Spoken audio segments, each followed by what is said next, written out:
Hi. Welcome to డిజిలాన్స్. ఈరోజు మన topic వచ్చేసి అసలు ఓవర్ డ్రాఫ్ట్ అంటే ఏంటి? దానివల్ల ఏమన్నా బెనిఫిట్స్ ఉన్నాయా అని తెలుసుకోవడానికి మన ముందు సునీల్ గారు ఉన్నారు. అడిగి తెలుసుకుందాం. Hi sir. హాయ్ అండి.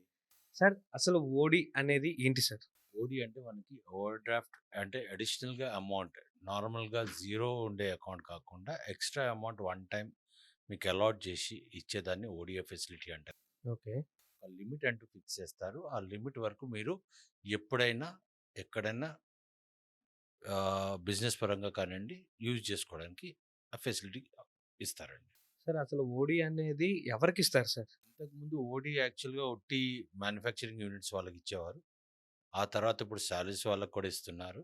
వాళ్ళ సాలరీ బేస్ చేసుకొని 3 టైమ్స్ ఆఫ్ ద సాలరీయా, 10 టైమ్స్ ఆఫ్ ద సాలరీయా ఒక క్యాల్కులేషన్ వేసి ఇప్పుడు ఓడి అనేది సెల్ఫ్ ఎంప్లాయీస్ కూడా ఇస్తారా సార్?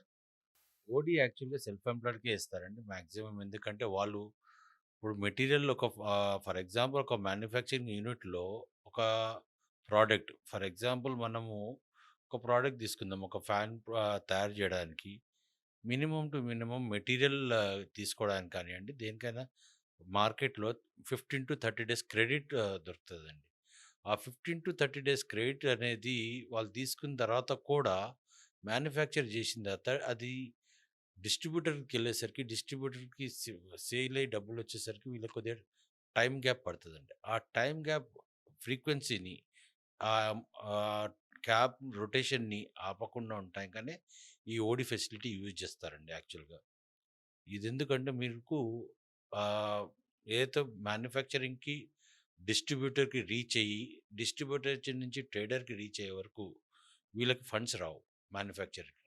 సో, ఈ మ్యానుఫ్యాక్చరర్‌కి ఆ ఫండ్స్ వచ్చే వరకు ప్రొడక్షన్ ఆగకుండా అండ్ ట్రేడింగ్ ఆగకుండా జరగడానికని వాళ్ళు ఓడీ తీసుకోవడం జరుగుతదండి. సార్ అసలు ఓడి అనేది ఎట్లాంటి పర్పస్‌లో యూజ్ చేస్తారు సార్? ఓడీ అనేది నార్మల్‌గా వీళ్ళు యూజ్ చేసేది గానియండి, ఏదైతే బల్క్ స్టాక్ పర్చేజ్ చేయాలి. రా మెటీరియల్ పర్చేజ్ చేయాలి. ఒక మ్యానుఫ్యాక్చరింగ్ యూనిట్‌లో కానియండి, ఒక ట్రేడింగ్ యూనిట్‌లో కానియండి, స్టాక్ బిల్డ్ చేసుకొని, ఒకటే వన్ టైమ్ స్టాక్ తీసుకుంటే, వాటి లాట్ తీసుకుంటే ట్రాన్స్‌పోర్ట్ కలిసొస్తది. ప్లస్ ఫ్రైట్ కలిసొస్తది. ప్లస్ ఆహ్, హమాలీలు కలిసొస్తాయి. సో, ఇట్లాంటియన్నీ ఆలోచించి ఒకటేసారి వాళ్ళు బల్క్ ఆర్డర్స్ తీసుకునేటప్పుడు ఈ ఓడీ అనేది వాళ్ళకి యూసేజ్ అయితదండి. అసలు ఈ ఓడి అనేది ఎలా కాలిక్యులేట్ చేస్తారు సార్? యాక్చువల్‌గా ఓడీ క్యాలిక్యులేట్ చేయడానికి ఒక మన టర్నోవర్ బేస్ చూస్తారండి. లాస్ట్ 5 ఇయర్స్ అనాలిసిస్ తీసుకుంటాము. నెక్స్ట్ 5 ఇయర్స్ ఆయన ప్రొడక్షన్ కెపాసిటీ ఎలా పెరుగుతదనేది అజంప్షన్ చేస్తాము. ఈ 2 క్యాలిక్యులేషన్స్ మీద టర్నోవర్ బేస్ మీద అయితే 20% అంటే మార్జిన్ ఆఫ్ 20% కంటే ఎక్కువ పోకుండా దాన్ని మనం ఫెసిలిటీ ప్రొవైడ్ చేస్తామండి. ఇప్పుడు ఇదే ఓడిని ఎలా రెడ్యూస్ చేస్తారు సార్? ఓడీ రెడ్యూసింగ్ 2 విధాలుగా ఉంటదండి. ఓడీస్ అనేది ఒకటి డ్రాప్ లైన్ ఓడీ ఉంటది. ఒకటి ఫిక్స్డ్ ఓడీ అని ఉంటది. ట్రెడిషనల్ ఓడీ అది. ఒక్కసారి ఓడీ అమౌంట్ ఒకసారి 10,00,000 డిసైడ్ అయిందనుకోండి.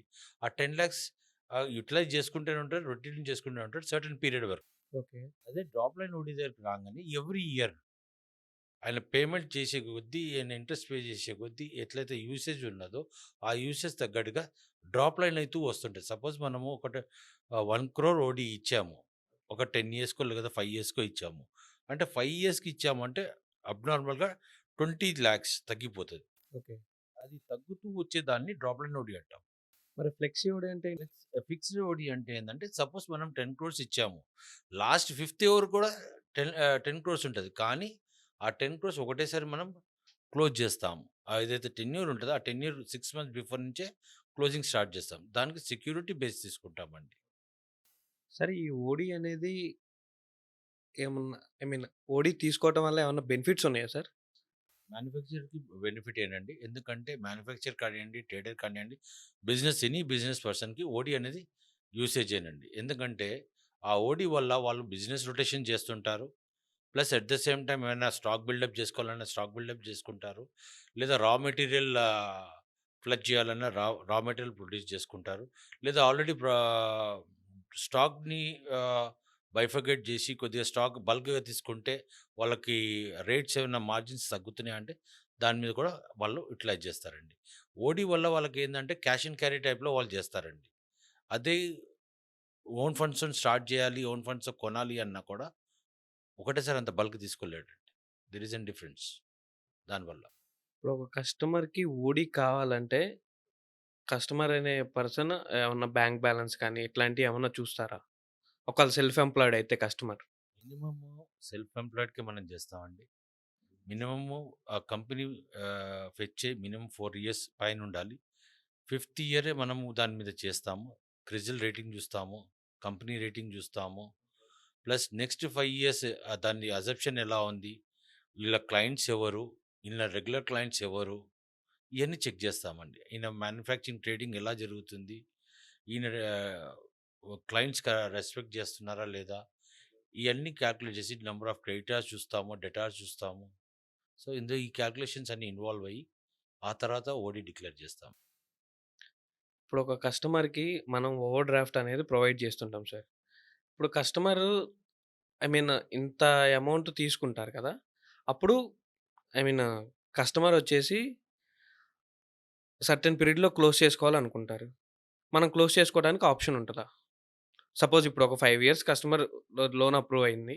కాకపోతే కస్టమర్‌కి 2 ఇయర్స్‌లో ఓకే అయిపోతది. నెక్స్ట్ ఆ థర్డ్ ఇయర్‌కి క్లోజ్ చేసుకోవచ్చా కస్టమర్? ఓడీ వల్ల బెనిఫిట్ ఏంటండి? ఎందుకంటే ఓడీ క్లోజ్ చేసుకున్న ఆయన నష్టమే. ఎందుకంటే కస్టమర్‌కి ఓడీ యుటిలైజ్ చేసిన దానికి అమౌంట్‌కి ఇంట్రెస్ట్ పడతది. నంబర్ 1. నంబర్ 2 ఓడీ ఉండటం వల్ల ఆయనకి ఇట్స్ ఎన్ ఆహ్, బ్యాక్ బోన్ వెపన్ అనొచ్చు. ఒక ఇండస్ట్రీకి బ్యాక్ బోన్ వెపన్ అనుకోవచ్చు. లేదు ఆయన ఫుల్ ఫ్లెడ్జ్‌గా నాకు ఇది నా బ్యాలెన్స్ షీట్‌లో నాకు ఓడీ కనిపియద్దు. నేనెందుకు యుటిలైజ్ చేయనప్పుడు కూడా నేనెందుకు ఉంచాలి అనుకుంటే they can withdraw the OD అండి. Any time after lock in period. Okay sir. Thank you. ఈరోజు మనం ఓడీ గురించి తెలుసుకున్నాము సునీల్ గారితో. Thank you sir.